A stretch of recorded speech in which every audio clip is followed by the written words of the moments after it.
While he was still speaking, there came a crowd, and the man called Judas, one of the 12, was leading them. He drew near to Jesus to kiss him. But Jesus said to him, "Judas, would you betray the Son of Man with a kiss?" And when those who were around him saw what would follow, they said, "Lord, shall we strike with the sword?"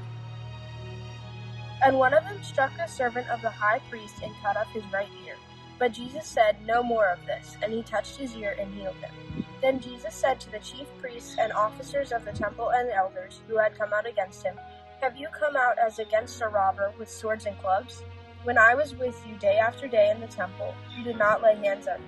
But this is your hour and the power of darkness." Then they seized him and led him away, bringing him into the high priest's house, Peter at a following distance. And when they had kindled a fire in the middle of the courtyard and sat down together, Peter sat down among them.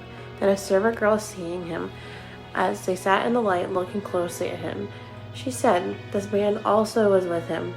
But he denied it, saying, "Woman, I do not know him." And a little later, someone else saw him and said, "You also are one of them." But Peter said, "Man, I am not." And after an interval of about an hour, still another insisted, saying, "Certainly, this man also was with him, for he too is a Galilean." But Peter said, "Man, I do not know what you are talking about." And immediately, while he was still speaking, the rooster crowed. And the Lord turned and looked at Peter.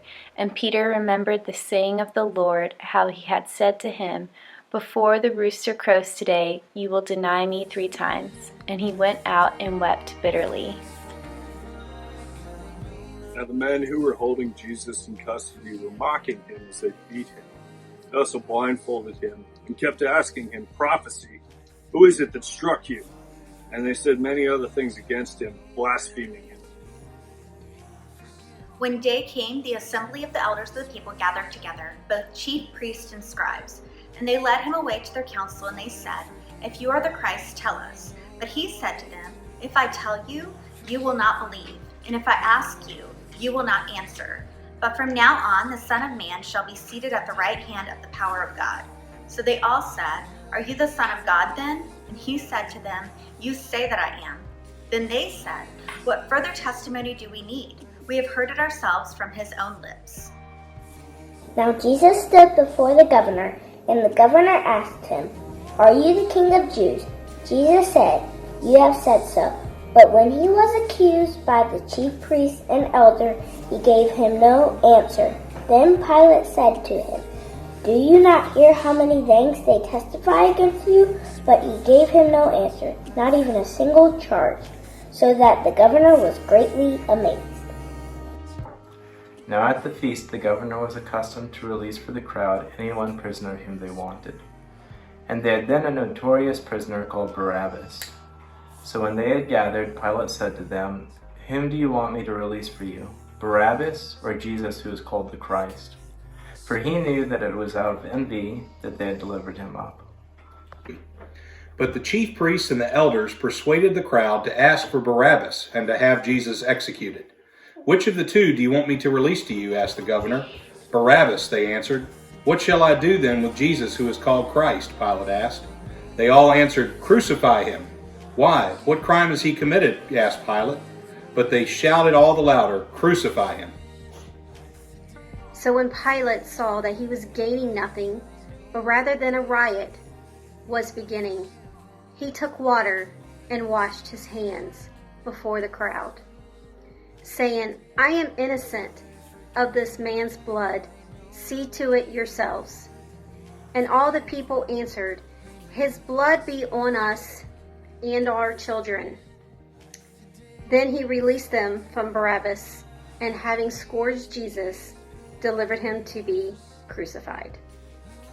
Then the soldiers of the governor took Jesus into the governor's headquarters, and they gathered the whole battalion before him.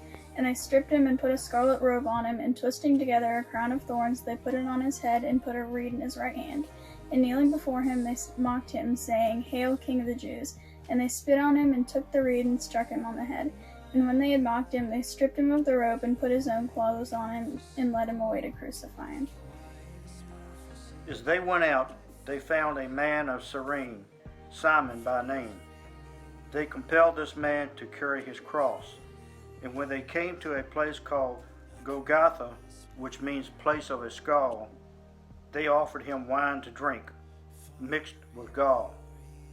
But when he tasted it, he would not drink it. And when they had crucified him, they divided his garments among them by casting lots.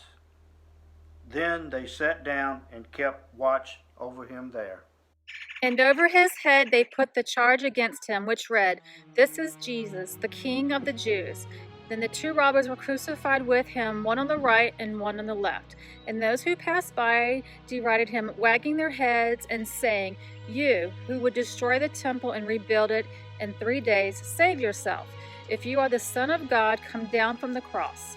So also their chief priests with the scribes and elders mocked him, saying, "He saved others, he cannot save himself.